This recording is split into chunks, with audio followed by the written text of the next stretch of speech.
నా పేరు Podakanti Rambabu, PC SC ST JAC Telangana రాష్ట్ర కార్యదర్శి. నేను ఈ వెలుగుమట్ల భూదాన బాధితుల గోడు గత 10 రోజులుగా ఈ డాక్టర్ బిఆర్ అంబేద్కర్ భవన్లో మనం వింటూనే ఉన్నాం. అత్యంత విలువైన భూమి అని కలెక్టర్ ప్రకటించడం, ఇది 250 కోట్లు 30 ఎకరాలు ఉందని చెప్పే కాడనే మోసం జరుగుతుంది అని మేము గ్రహించాం. ఈ బాధితుల్ని పరామర్శించడానికి అన్ని రాజకీయ పార్టీలు వచ్చాయి, వాళ్ళ సానుభూతిని వాళ్ళ వ్యధను ప్రకటించారు. దాన్ని మేము సంతోషిస్తున్నాం, వాళ్ళని గౌరవిస్తున్నాం. కానీ వీళ్ళ బాధను చూసి సంతోషపడటం, వీళ్ళని చూసి జాలి పడటం వల్ల వీళ్ళకి ఎలాంటి ఉపయోగం లేదని మేము భావిస్తున్నాం. దయచేసి ఇక్కడికి వీళ్ళ దగ్గరికి ఏ రాజకీయ పార్టీలు వచ్చినాయో ఆ రాజకీయ పార్టీలు అందరం కలిసి ఐక్యమై ఒక ఐక్య కార్యాచరణ రూపొందించుకొని అంటే తప్ప వీళ్ళు వెలుగుమట్లకు ప్రయాణించాలి ఎవరు. ఈ ఉద్యమం ఈ ఖమ్మం జిల్లాలో చేస్తే ఇది రాదు.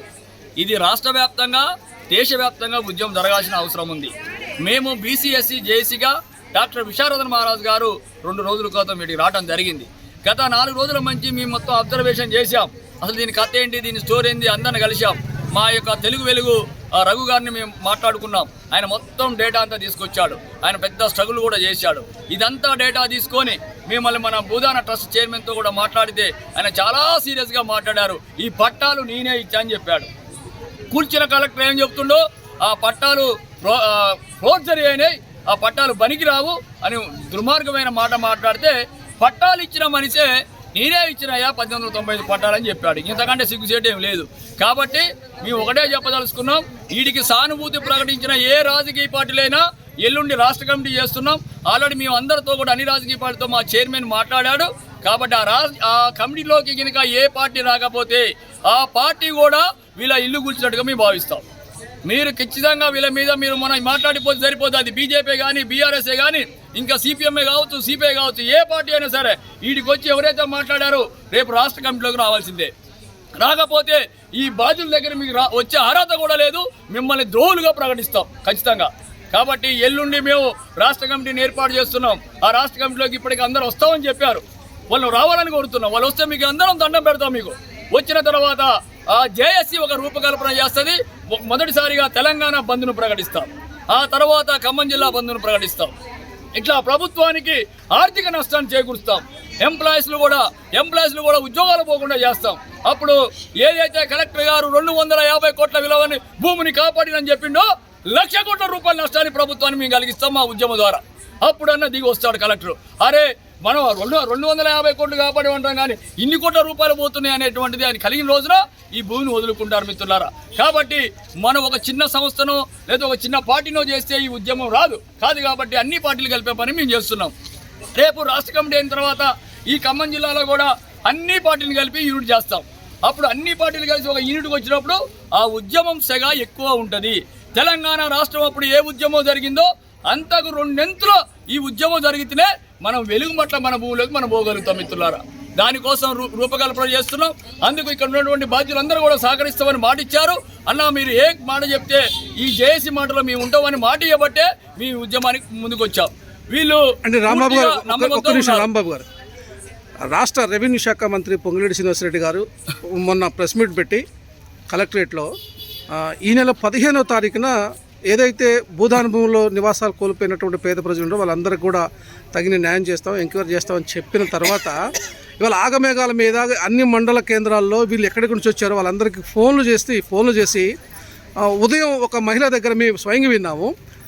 ఆమెకి ఎక్కడో ప్రకాష్ నగర్ ఎక్కడో ఒక 30 కుంటల స్థలం ఉంటే దానికి కేసీఆర్ హయాంలో దానికి సంబంధించి 58 జీవో పట్టా ఒకటి వచ్చింది. అది కూడా మాకు స్థలం లేదండి, కాలువ కింద పోయిందండి, అది మా కూతురు ఇచ్చేసామండి అని చెప్పింది. ఇప్పుడు అటువంటి నెపంతో పేరుతోటి వాళ్ళు ఇక్కడ ఉన్నటువంటి వాళ్ళు తొలగించేటువంటి ఏమైనా ఎత్తుగడ ప్రభుత్వం చేస్తుందా అనేది ఏమన్నా? ప్రభుత్వం ఆల్రెడీ ఒక కుట్ర పనింది సార్. నేను ఇలా ఎంఆర్ఓ ఆఫీస్కి వెళ్ళాను ఒక డాక్యుమెంట్ కోసం భూదాన భూమికి సంబంధించి. ఆల్రెడీ వాళ్ళ టేబుల్ మీద ఒక ఫైల్ తయారు చేశారు. వీళ్ళ ఆయా గ్రామీణ ప్రాంతాలకు పంపించి అక్కడ చిన్న ఇల్లు లేకపోయినా కానీ స్థలం కొని ఇందిరా మిల్లు ఇచ్చే పరిస్థితి ఒకటి జరుగుతుంది. స్థలం ఉన్న వాళ్ళకి అక్కడ ఇందిరా మిల్లు ఇచ్చే పరిస్థితి ఒకటి జరుగుతుంది. ఇంకోటి ఎక్కడా ఏమీ లేకపోతే ధనవాయిగూడెంలోనూ ఇక్కడ రఘునాథపాలెం ఏరియాలో ఒక 3-4 ఎకరాల భూమిని కూడా ఏర్పాటు చేస్తున్నారు వాళ్ళు. అక్కడికి వీళ్ళు చేర్చే పని ప్రోగ్రామ్ అంతా ప్రాసెస్ అంతా జరిగిపోతూనే ఉంది. అది వాళ్ళ అతి త్వరలోనే ఈ 15 లోపే వీళ్ళని తరలించే పరిస్థితి కనపడుతుంది అనేది మాకు అర్థమవుతుంది. వాళ్ళ పనిలో వాళ్ళు ఉన్నారు, అయినా మేము దాన్ని స్వీకరించట్లేదు. వాళ్ళ భూములు ఇచ్చినా మీరు ఎవరైనా పోతారమ్మా భూములలోకి చెప్పండి, ఎవరు పోనంటున్నారు. వాళ్ళు కాగితాలు వీళ్ళు ఎందుకు వెళ్తున్నారు అధికారుల దగ్గరికి, పేపర్లు తీసుకుని ఎందుకు వెళ్తున్నారు? వాళ్ళు ఏమైనా సైన్ చేసుకొని వీళ్ళని ఇప్పుడు దాకా వాళ్ళు ఏం చేశారంటే పాపం వీళ్ళు పేదలు, వీళ్ళు ఏదో వస్తుందని చేసి ఇచ్చారు. వాళ్ళు ఇప్పుడు మళ్ళీ ఎంఆర్ఓ వచ్చినా ఆధార్ కార్డు అడిగితే అసలు ఏమి ఇవ్వకపోతే కాదు కదా, ఏదో చేస్తారని భయంతో ఇచ్చారు. కానీ వాళ్ళ మోసం ఏందో ఇప్పుడు వీళ్ళకి అర్థమైంది, వీళ్ళని ఆడికి పంపుతారో వీళ్ళకి అర్థమైంది. కాబట్టి రేపు ఈ జేఏసీ ఏర్పడ్డాక వాళ్ళు తీసుకుపోతారన్న కాగితాలు చింపి ఆ పొంగులేటి శ్రీనివాసం మొహాన్న కొడతాం తప్ప ఆ భూముల్లోకి మేము పోము. మా ఊళ్ళో 50 గజాలు ఇల్లు మేము కొనుక్కోలేకపోయినా కుంట భూమి పెడితే 2000 గజం 2000కి రాదా వస్తుంది ఆ పల్లెటూర్లలో. వాడు కొనిచ్చేది ఏంది బొద మీద. కానీ మనిషికి రాష్ట్ర వ్యాప్తంగా బొచ్చెపెట్టి కట్టుకుంటే 2 స్టేట్ల బిల్డింగే కట్టుకుంటాం మేము. ఆ సానుభూతి ఆ బాధ ఈ ప్రపంచానికే వచ్చింది. వాళ్ళే మాకు ఇల్లు కట్టాల్సిన పని లేదు, మా భూమిలో మాకు ఇల్లు కట్టియాలనేదే మా డిమాండ్. 62 ఎకరాల భూదానా భూమిలో 1895 పట్టాలు ఏవైతే ఉన్నాయో అవి ఇచ్చిన అతనే ఓపెన్గా చెప్తున్నాడు. కాబట్టి మా భూమిలోకి మేము పోతాం. మా ఇల్లు మీరు కూల్చారు కాబట్టి ఆ ఇల్లు కూల్చిన పక్కా భవనాలు కట్టాలనేది మా డిమాండ్. ఇంతకు మించి వేరే డిమాండ్ లేదండి. ఇది ఒక్క డిమాండ్ తోటే ఈ ఉద్యమం కొనసాగుద్ది, రెండో డిమాండే లేదు. దయచేసి పొంగులేటి శ్రీనివాసరెడ్డి రేపు పర్యటన చేస్తున్నట, ఈ ప్రాంతానికి వచ్చి ఆ సెకండ్ ఈ మా బాధితులు చెప్తారు. దయచేసి అంతా తిరుగుతున్నావు కదా, ఒకసారి వచ్చిపోయా తెలిసిపోద్ది కథ ఏంటంటే స్టోరీ. కాబట్టి మేము సీరియస్గా చెప్తున్నాం. అన్ని పార్టీలకు ఇందులో యాడ్ అవుతున్నాయి. యాడ్ కాని పార్టీ ఏదైనా ఉంటే వాళ్ళ సంగతి కూడా చెప్తాం మిత్రులారా. ఖచ్చితంగా 2 రోజుల్లో ఈ మా జేఏసీ మా ప్రోగ్రామ్ని మళ్ళీ ప్రకటించి మీ అందరికీ చెప్తాం. చెప్పండి ఒకసారి. ఏ ఊరండి మీది? ఖమ్మమే అండి, ఖమ్మం లోకల్ అండి. వేరే ఊరి నుంచి వచ్చినా మీరు ఇంకా ఇక్కడే ఆధార్ కార్డు అవన్నీ ఇక్కడే ఉంటాయి. మేము భూదాన్ బోర్డులోకి వచ్చేసి 8 సంవత్సరాలు అవుతుంది సార్.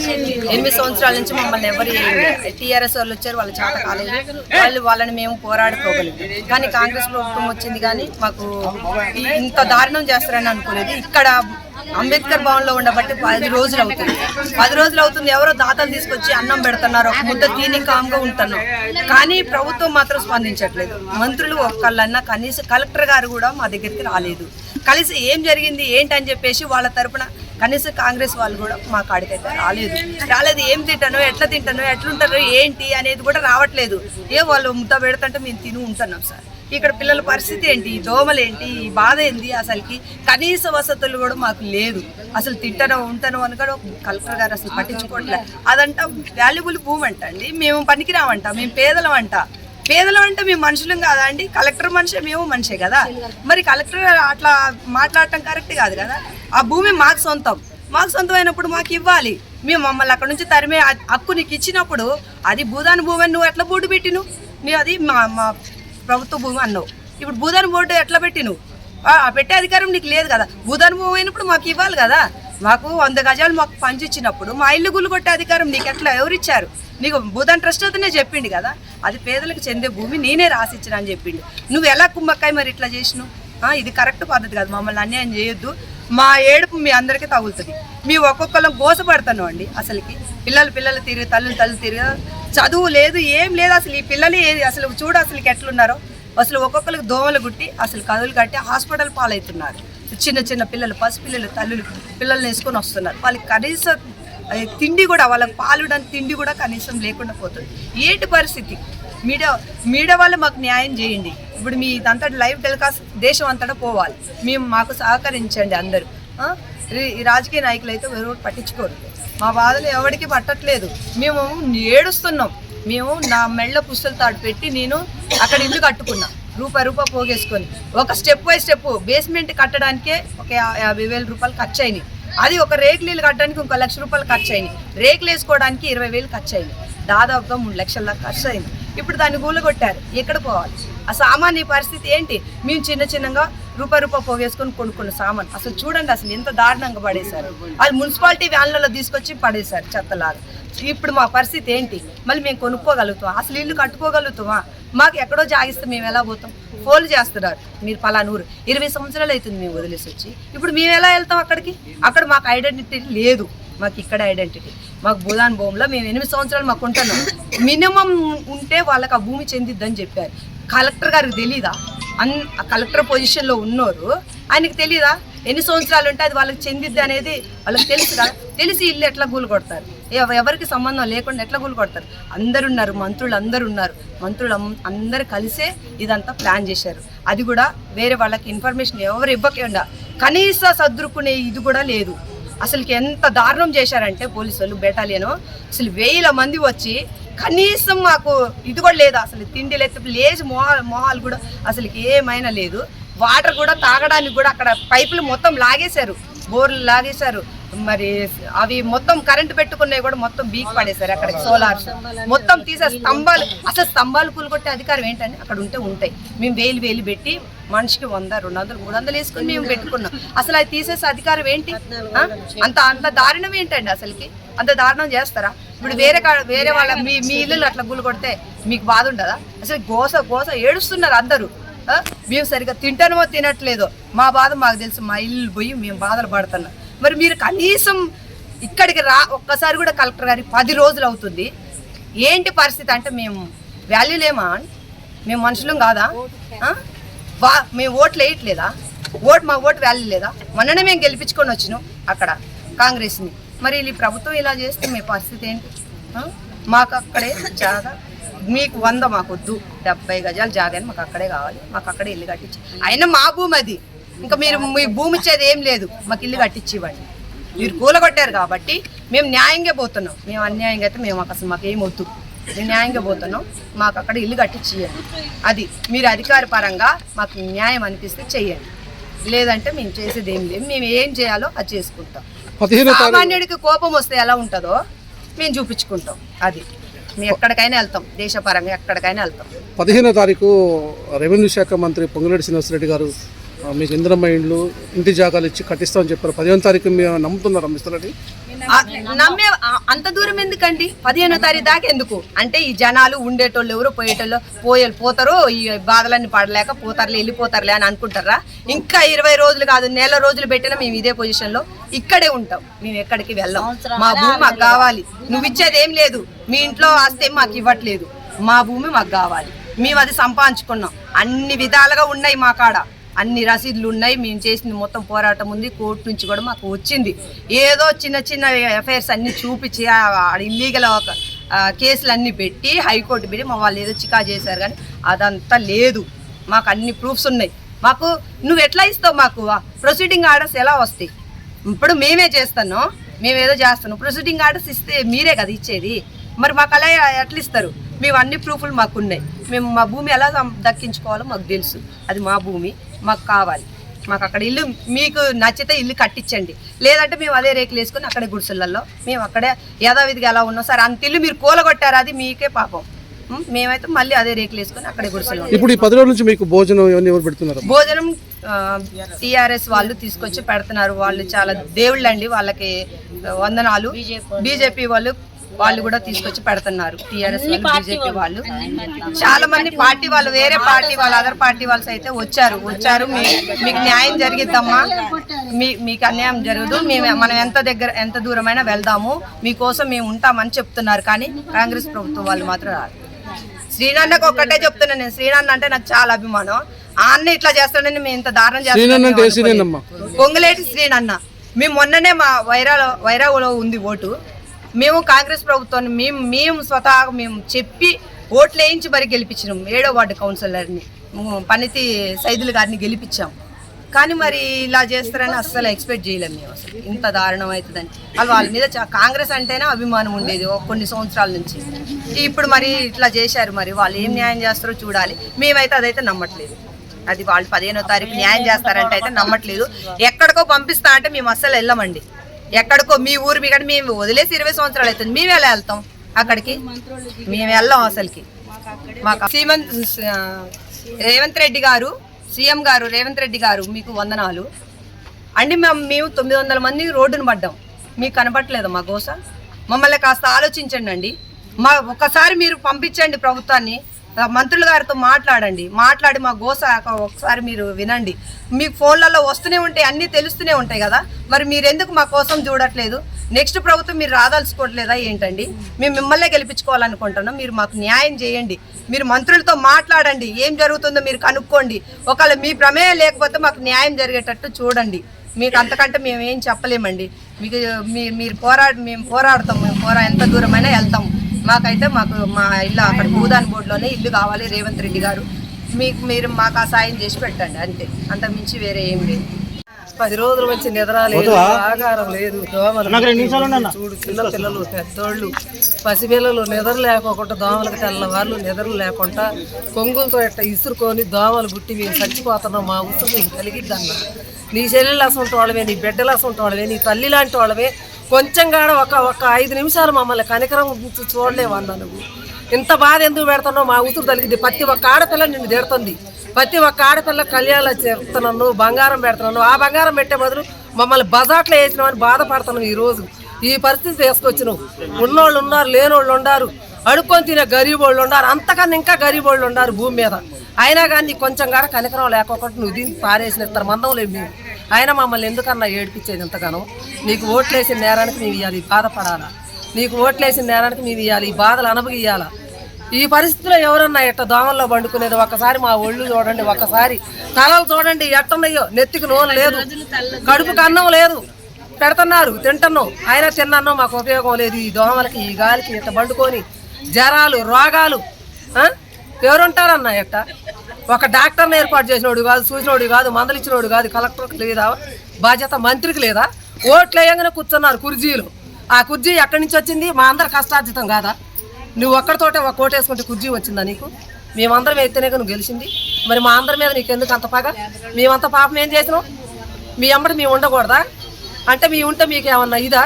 పెద్ద డాబాలు ఉన్నోళ్ళు, బంగ్లాలు ఉన్నోళ్ళే బంగ్లా ఏమన్నా బంగ్లా కట్టాలా? రేకులు ఉన్నోళ్ళు ఉండకూడదా? గరీబోళ్ళమా? అంత గరీబోళ్ళు ఉండకూడదా? గరీబోళ్ళు భూమి మీద బతకొద్దా? ఏమున్నాయి మాకు? ఎకరాలు ఉన్నాయా? ఆస్తులు ఉన్నాయా? అంతస్తులు ఉన్నాయా? కూటికి గుట్టకు వెళ్ళలేక వచ్చి కూలినాలు చేసుకొని బతుకుతున్నాం అన్న. ఎక్కడెక్కడి నుంచి వచ్చినాం మేము? ఒక ఊరు కాదు, ఒక ఓడ కాదు, అష్టాది వర్ణం నుంచి వచ్చి కాడ ఒక్క ఇంట్లో కుటుంబం లాగా కుటుంబం లాగా ఉంటున్నామన్నా. అయినా కానీ ఇవాళ మమ్మల్ని చెల్లాగా ఎదురు చేసి ఇవాళ మమ్మల్ని ఇది చేసిన మేము ఎక్కడి నుంచి వచ్చిన వాళ్ళం చిన్న పెద్ద అంతా కలిసి కాడ ఒక తల్లి కుటుంబం లాగా ఉమ్మడి కుటుంబం లాగా బతుకుతున్నాం ఆ గుట్ట మీద. ఇంతవరకు ఒక ముఖ్యమంత్రి ఎవరైనా, ఒక ఎమ్మెల్యే ఎవరైనా వచ్చినోళ్ళు కాదు, చూసినోళ్ళు కాదు, చెమ్మెడి నీళ్ళు ఇచ్చినోళ్ళు కాదు, ఒక ముద్ద బువ్వ పెట్టినోళ్ళు కాదు. ఈ ఊళ్ళో వీళ్ళకి సౌకర్యాలు ఉన్నాయా లేవా? చూసినోళ్ళు లేరు, పెట్టినోళ్ళు లేరు. మా అంతటా మేము అన్నీ జమకూర్చుకొని మా అంతటా మేము ఒక ఏర్పరచుకొని ఊరాలుగా ఇల్లాలుగా వాకిళ్ళాలుగా అన్నీ ఉండేవారికి ఇవాళ అన్నీ ఉన్నాయి. ఖమ్మం కలెక్టర్ ఆఫీస్ అమ్మట కరెంట్ వెలుగుతుంది, తిరణాలు ఉన్నట్టుంది, రాజభవనాలలో వాళ్ళు అనుభవిస్తారు అని నా తంబాలు కోరగొట్టించారు, కరెంటు బీకేశారు. అయినా కానీ తెచ్చుకున్నాం, అయినా కానీ పెట్టుకున్నాం. మనిషికి 2 రూపాయలు వేసుకొని 4 రూపాయలు వేసుకొని నీళ్ళు నిప్పులు అన్నీ మా అంతటా మేము ఏర్పాటు చేసుకొని ఉన్నా. కానీ ఇవాళ అసహాయక రోడ్లు పడుతున్నాయి, భూములు రేట్లు పెరిగినాయి, గరీబ్ ఉండదు తేడా. వీళ్ళుంటే మన బొక్క పడిపోద్దని మమ్మల్ని బడగొట్టారు.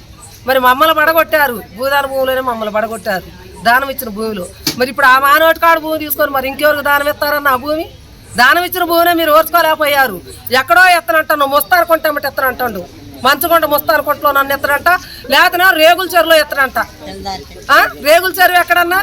శివాయిగూడెం దగ్గర. లేకపోతే మంగళబోడు ఉంది, పేర్ల కొట్టామట్టు ఉందట. అక్కడ ఒక 3 ఎకరాలు, ఇక్కడ ఒక 3 ఎకరాలు తీసుకొని ఆడేస్తానంటండి. ఇక్కడ బేకటం ఎందుకు? అక్కడ ఈయటం ఎందుకు? ఆ ఇచ్చేదేదో ఎక్కడే ఉంచొచ్చుగా. మమ్మల్ని పీకేయటం ఎందుకు? మళ్ళీ అందులో తగలబెట్టం ఎందుకు? ఆ ఉన్న కాడే ఉంచొచ్చుగా అన్న మమ్మల్ని. లేకపోతే ఒక ట్యాంక్ పెట్రోల్ పంపించి గుట్ట మీద వాళ్ళందరూ చుట్టూ ముట్టడేసి పోసి ఆడ పోతే మేము అంత తగలబెట్టుకుంటాం. కానీ మేము అక్కడి నుంచి అయితే కదిలే పరిస్థితి లేదు. సావైనా బతుకైనా ఇంతలావు రాళ్ళు పాములు బుట్ట చెట్లు పుట్ట కొట్టుకొని మా కష్టం, మా రెక్కల కష్టం మొత్తం ఆడ దార పోసుకొని ఇట్ట చెమటంపి దాన్ని శుభ్రం చేసుకున్నాం. మా సావైనా బూడిదైనా అక్కడే. కానీ మేము అక్కడి నుంచి అయితే అడుగు గడ బయట పెట్టే ప్రసక్తి లేదు. ఊరు ఎంక్వైరీ చేస్తున్నారు, ఇల్లుంది వాకులుంది, ఆమెను అక్కడికి పిలవ ఏమైనా ఎక్కడికి పిలవ ఇవన్నీ చేస్తున్నారు. ఎంత గూడు ఉంచుకొని ఉంటే మాకు రాకూడదన్న. ఉన్నది ఇల్లుంది, తాతలు ముత్తాతలు ఇల్లు ఉండయి, మా ఇల్లు ఉండయి, మాకు పిల్లలు ఉన్నారు, మా పిల్లలకు పిల్లలు అయ్యారు, వాళ్ళు ఆడ ఉండాలి. నువ్వు ఒక ఇల్లు ఇచ్చినావు ఏనాడో, ఇంద్రం ఇల్లు ఇచ్చినావు కానీ మరి ఆడ ఇల్లు ఎందుకు పోలగొట్టినావు? 20-30 ఏళ్ల కింద ఇచ్చిన ఇల్లు ఉంది కదా. మరి ఇన్ని రోజుల మంచి మరి మీ వాళ్ళు కూడా మిమ్మల్ని చదివించి మిమ్మల్ని పెద్దవాళ్ళు చేశారు కదా. మీకు 1 ఎకరమే భూమి లేదు కదా. ఇదంతా పట్టా అంతా ఎవరిదన్నా? మరి ఎస్ఆర్ గార్డెన్ కానీ అక్కడ దానికి ఉంది. ఆ పట్టా అంతా ఎవరిది? ఆ పట్టాలో మాకు గాడి ఇయ్యొచ్చుగా ఇల్లు. మరి అంత ఖాళీ చోటే కన్నా గుబగుచ్చోటానికి చోటు లేకుండా ఇల్లు కడుతున్నారు కదా. అంత ఖాళీ చోటు ఉంది కదా. మేము గరీబ్ వాళ్ళం కదా. తల ఒక 100 గజాల చోటు, ఆయన విశాలమైన ఉయ్యాలు వేసుకొని ఊగే అంత లేదు మాకు ఇచ్చిన చోటు. వాళ్ళ కుటుంబంతో సహా సమ్మతంగా పోయే బాత్రూమ్ అంత లేదు. ఆ 100 గజాల చోటు కాంచి మా నోటి కాంచి లాక్కొని మమ్మల్ని ఎందుకన్నా ఎంతగానో ఇబ్బంది పెట్టడం? మా 100 గజాల చోటు మాకు ఇవ్వాల్సిందే. సావైనా బతకైనా మేము అక్కడే చస్తాం. ఇదే అన్నా నిన్ను కోరుకునేది, ముఖ్యమంత్రి అన్నది కాడ కోరుకునేది ఇదే, మొస్తాది వర్ణాలలో కోరుకునేది కాదు ఇదే. ఎవరు వచ్చినా మాకు ఆ 100 గజాల చోటు ఇచ్చినాక మేము పోము. అది భూదాన భూమి, గవర్నమెంట్ కాదు, ఎవరు అబ్బా సొమ్ము కాదు, అది ఎవరు తాతల సొమ్ము కాదు. అది మాకు దానం చేసిన నాయుడు, ఆయన కడుపు చల్లకుండా ఆయనే వచ్చి మాకు న్యాయం చేస్తాడు, దేశం చేయకపోయినా. రాకేష్ దత్తా, హైదరాబాద్ సెంట్రల్ యూనివర్సిటీ విద్యార్థి నాయకుడిని. మరి తెలంగాణ రాష్ట్రంలో మన ఖమ్మం జిల్లాలో 3 మంత్రులు ఉన్న ఖమ్మం జిల్లాలో మరి వెలుగుమట్ల ప్రజల్ని మనం చూసుకుంటే తెల్లారుజామున 3 గంటలకి మన రాక్షసుల్లో వచ్చి వీళ్ళందరినీ ఖాళీ చేయించి నిర్దాక్ష్యంగా బయటికి పంపడం జరిగింది. మరి కలెక్టర్ గారు ఆ రోజు మీరు నోటీసులు ఇవ్వకుండా ఏ విధంగా అయితే కూల్చారో కనీసం ఇక్కడ రావడానికి కూడా మీకు దీనికి సమయం లేదని చెప్పి నేను అడుగుతున్నాను. మరి ఈరోజు మన బట్టి విక్రమార్క అంటే డిప్యూటీ సీఎం బట్టి విక్రమార్క కొడుకు పెళ్లికి వెళ్ళే టైం ఉంది, కానీ మా దగ్గరకు వచ్చి మాకు గోస వినే టైం లేదు. నేను ఇక్కడే ఉండి వీళ్ళ కష్టాలన్నీ నేను చూస్తున్నాను, లైవ్లో చూస్తున్నాను. కనీసం బాత్రూమ్ ఫెసిలిటీ లేదు, కనీసం భోజన సౌకర్యం లేదు. చంటి పిల్లలతో అసలు ఆరోగ్యం బాగాలేదు. చిన్న పిల్లలు జ్వరాలు, దగ్గు, జ్వరం, డెంగ్యూ ఫీవర్లు వచ్చినా కూడా అడిగే నాదులు లేడు. పొంగులేటి శ్రీనివాసరెడ్డి అన్న, పేదలతోనే మీరు రాజకీయం అని అంటున్నారు కదన్నా, మరి మీరు పేదలతోనే రాజకీయం చేస్తున్నారన్న. ఈరోజు దాదాపు చూసుకుంటే 5 మందిని పోలీస్ స్టేషన్ పంపించారన్న. వాళ్ళు ఏ పాపం చేశారన్నా? మీరు 5 మందిని పోలీస్ స్టేషన్ పంపించారు. వాళ్ళ ఫ్యామిలీని ఇక్కడ వదిలేసి వాళ్ళు పోతుంటే వాళ్ళ పిల్లం కానీ వాళ్ళ అమ్మ కానీ వాళ్ళు ఏడుస్తూ ఉంటే నా కళ్ళలోంచి నీళ్ళు వచ్చినాయి. వాళ్ళు అటు వచ్చే భూమి చూసుకోవాలా, లేదంటే ఇక్కడ వీళ్ళు పడే పాపం ఏడ్చే బాధ చూసుకోవాలా. ఒక అతనికి కిడ్నీ ప్రాబ్లం ఉందంట. ఈ పేదోళ్ళందరినీ మీరు విడిగా చేస్తున్నారు, ఇది కరెక్ట్ కాదన్నా. దయచేసి వీళ్ళని ఎక్కడైతే ఖాళీ చేయించారో అక్కడే ఇల్లు కట్టించి మీరు ఏదైతే 5 లక్షలు ఇస్తున్నారో ఆ 5 లక్షలు ఇవ్వండి, వాళ్ళు సామాన్లు అనుకుంటారు. అంతేగాని ఎక్కడో 5 లక్షలు ఇచ్చి ఎక్కడో ఇల్లు చూపిస్తాం అనేది అది చాలా తప్పు నిర్ణయం అన్న. మీరు మనసులో ఉన్న నిర్ణయాన్ని మార్చుకోండి అన్న. ఇలా మీరు మార్చుకోకపోతే మీరు ఏ విధంగా అయితే ఖమ్మం జిల్లా పర్యటిస్తారో ఆ పర్యటన మేము అడ్డుకుంటాము. మా విద్యార్థి సంఘం అవసరమైతే రాష్ట్రంలో ఉన్న అన్ని విద్యార్థి సంఘం కదిలొచ్చి మీ యొక్క ఆఫీస్ని ముట్టడిస్తామని చెప్పి ఇక్కడి నుంచి మేము హెచ్చరిస్తున్నాము. పేదోళ్ళు కదా వీళ్ళు మాట్లాడారు అనుకోవచ్చు అన్న. నేను అందరినీ ఏకీభవిస్తా. రాష్ట్రంలో ఉన్న అన్ని పార్టీలని ఇక్కడ తీసుకొస్తా. మన BC national president R Krishna garu వస్తారు, కవితక్క వస్తుంది, అందరూ వస్తారు. అందరూ వచ్చి వీళ్ళ పక్షాన కొట్లాడతారు. నేను ఆ విధంగా ముందుకు తీసుకెళ్తా అని చెప్పి ఇక్కడ నుంచి తెలియజేస్తున్నాము. మరి వీళ్ళని మీరు వచ్చి ఎక్కడో మీరు ప్రెస్ మీట్ పెట్టి కలెక్టర్ ఆఫీస్లో మరి వీళ్ళతో మాట్లాడారు కదా, ఒక 20 మందితో మాట్లాడడం కదన్న. ఇక్కడ దాదాపు 700 మంది ఉన్నారు. వీళ్ళందరూ ఇక్కడ వచ్చి వీళ్ళందరూ కష్టసుఖాలు తెలుసుకొని ఇక్కడ మాట్లాడండి. అమ్మ మీ ప్రాబ్లం ఏంటని చెప్పి వీళ్ళతో మాట్లాడి వీళ్ళ కష్టాలను తీర్చండి. అప్పుడు మీరు నిజమైన మంత్రి అవుతారు, నిజమైన మనిషి అవుతారు. మీరు ఎన్ని వేల కోట్లు ఉన్నా కూడా మనిషి కాలేరన్నా. మీరు హైదరాబాద్లో రాఘవ కన్స్ట్రక్షన్స్ పెద్ద టవర్లు కట్టచ్చు, కానీ వీళ్ళకి 1-2 ఇల్లు ఉండకూడదమ్మా. మీకు బయట ఇల్లు ఉన్నాయని చెప్పేసి చాలా తప్పుడు ప్రచారం చేస్తున్నారు. వీళ్ళకి అక్కడ ఉన్నాయి ఇక్కడ ఉన్నాయి ఇల్లు అని చెప్పి ఆ ఎంఆర్ఓ దగ్గరికి పోయినా నాకు బైండ్ ఓవర్ ఇచ్చారు. నా మీద 2 కేసులు పెట్టారన్న. ఒకటి ఎఫ్ఐఆర్ పెట్టారు, 2 బైండ్ ఓవర్ కేసులు పెట్టి ఎంఆర్ఓ నన్ను వార్నింగ్ ఇచ్చాడు, నువ్వు అటు వెళ్ళొద్దు, వెళ్తే నేను జైలు పంపిస్తున్నాడు. జైలు కాదు బిడ్డ, నన్ను చంపేసినా కూడా నేను చచ్చిపోయినా కానీ వీళ్ళ కోసం పోరాడతానని చెప్పేసి ఈ విధంగా నేను ఇక్కడ సమావేశం తెలియజేస్తున్నాను. దయచేసి వీళ్ళకి న్యాయం చేయండి, వీళ్ళకి పట్టాలు ఇవ్వండి. వీళ్ళని మీరు చాలా అన్యాయం చేశారు. ఆ భూదాన భూములు అన్న, భూదాన భూములు మీకు సంబంధం ఏంటన్నా? అవి మీ ప్రభుత్వ భూములా? కాదు కదా. భూదాన భూములు ఇచ్చిన రాజేంద్ర గారే చెప్పారు అవి మీ పేదలకు ఇచ్చాం కాబట్టి అవి పేదలకి చెందుతాయి కాబట్టి మీరు ఇచ్చేయండి అని చెప్పి ఆ కలెక్టర్ గారు సిగ్గు లేదని చెప్పి ఆయన వీడియోలో చెప్పారు. మరి కలెక్టర్ గారు మీకు నోటీసులు ఇచ్చినామని చెప్పేసి పేపర్లో వేయించుకున్నారు. మీరు ఆ 167 కోట్లు కాపాడినామని చెప్పేసి నోటీసులు పేపర్లో వేయించుకున్నారు. మరి పేపర్లో వేయించుకునే మీకు నీతి ఉంది, కానీ ఇక్కడికి వచ్చే నీతి మీ దగ్గర లేదా అని చెప్పేసి నేను కలెక్టర్ అనుదీప్ గారిని నేను ఇక్కడి నుంచి అడుగుతున్నాను. అనుదీప్ అన్న, మీకు నిజంగా మానవత ఉంటే ఇక్కడికి రండి, వీళ్ళు పడుకునే పైన ఉన్న ప్లేస్ చూడండి, ఒక నైట్ రండి. మీరు వచ్చి వాళ్ళు ఎక్కడ పడుకున్నారు, ఎక్కడ తింటున్నారు, ఎక్కడ వాష్రూమ్కి వెళ్తున్నారు, ఎక్కడ స్నానం చేస్తున్నారు చూడండి అన్న. కనీసం వీళ్ళు బట్టలు ఎట్లా ఆడుతున్నారో నాకు తెలియదన్న, ఎక్కడ బట్టలు ఉతుకుతున్నారో నాకు తెలియదన్న. చాలా అంటే చాలా బాధ, దయనీయ స్థితి అన్న. ఇప్పుడు కూడా చిన్న పాపకి బట్టలు లేవని చెప్పి అన్నదానం చేసిన మన పువ్వాడ అజయ్ కుమార్ వాళ్ళ అన్న కొడుకు నారాయణ బట్టలు లేవని చెప్పి అడుక్కుంది ఒక చిన్న 5 నెలల కన్న పాప తల్లి. మరి అతనికి ఎమ్మటే మరి బాధ కలిగి ఎమ్మటే బట్టలు తెచ్చేసి అబ్బాయి ఇచ్చాము. మరి కొంతమంది అడగలేరు, కొంతమంది సిగ్గుచేటు. మరి వాళ్ళ బట్టలు ఏంటి, ఆ సబ్బు ఏంటి, షాంపూ ఏంటి, వాళ్ళ మనం చూసుకుంటే ప్రతిరోజు ఒక 500 నుంచి 1000 రూపాయలు ఖర్చు అయితే మనకి. మరి వీళ్ళకి ఎవరు ఇస్తున్నారో నాకు తెలియదు, కానీ అసలు ఎన్ని డబ్బులు ఖర్చు అవుతున్నాయంటే వీళ్ళకి ఉపాధి కూడా పోయిందన్న. కనీసం డైలీ ఒక 1000 రూపాయలు సంపాదించుకునే వీళ్ళకి ఉపాధి కూడా పోయింది. దాదాపు 15 రోజులు ఆ ఉపాధికి మీరు మొత్తం కాలిక్యులేట్ చేసి ఆ ఉపాధి డబ్బులు ఇవ్వాలి. అలాగే ఎంత వీళ్ళు ఎన్ని సామాన్లు కోల్పోయారో ఆ అన్ని సామాన్లు తగ్గట్టు అమౌంట్ కాలిక్యులేట్ చేసి వీళ్ళు డబ్బులు ఇవ్వాలి. ఎక్కడైతే ప్లాట్ తీసుకున్నారో అక్కడే ప్లాట్ చూపించి మీరు నిజంగా మంత్రి అయితే మాత్రం వీళ్ళు న్యాయం చేయాలని నేను కోరుకుంటున్నాను. ముగ్గురు మంత్రులు వచ్చి వీళ్ళు న్యాయం చేయాలి. బట్టి విక్రమ గారు వాళ్ళ కొడుకు పెళ్లిలో బిజీ ఉన్నారు కాబట్టి వాళ్ళు మేము ఏమనడం లేదు. మరి ఆయన మౌన మంత్రి కాబట్టి ఆయన మేము ఏమనట్లేదు.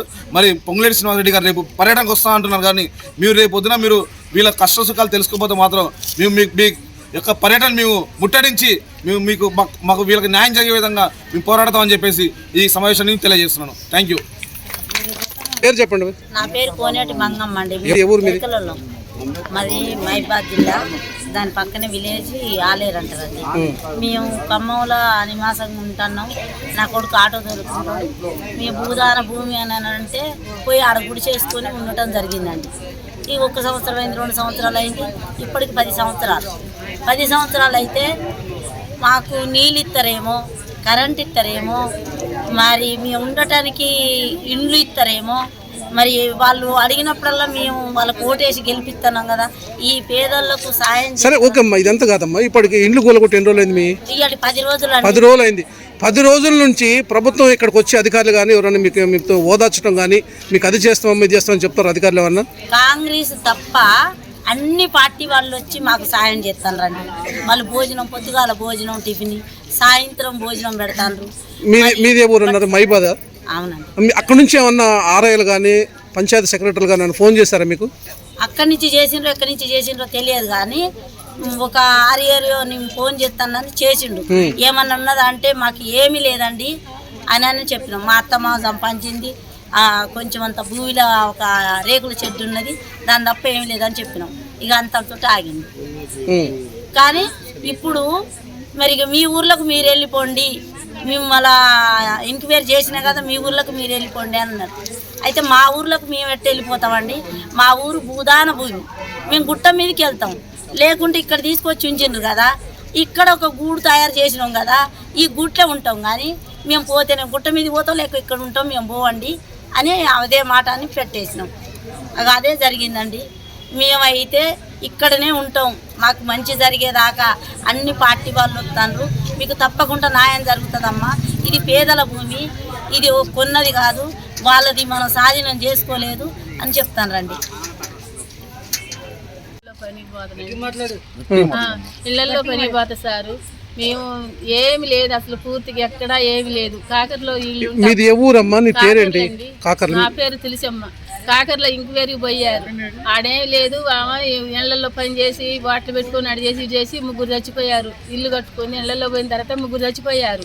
ఇక ఇంట్లో వంటలాగా నేను బయటికి వెళ్ళి వచ్చి ఇక్కడికి ఇళ్లలో ఉంటున్నాం సారు. అయితే ఉంటుంటే బొచ్చా బోలగాడికి ఈ రకంగా సంపాదించుకున్నాం.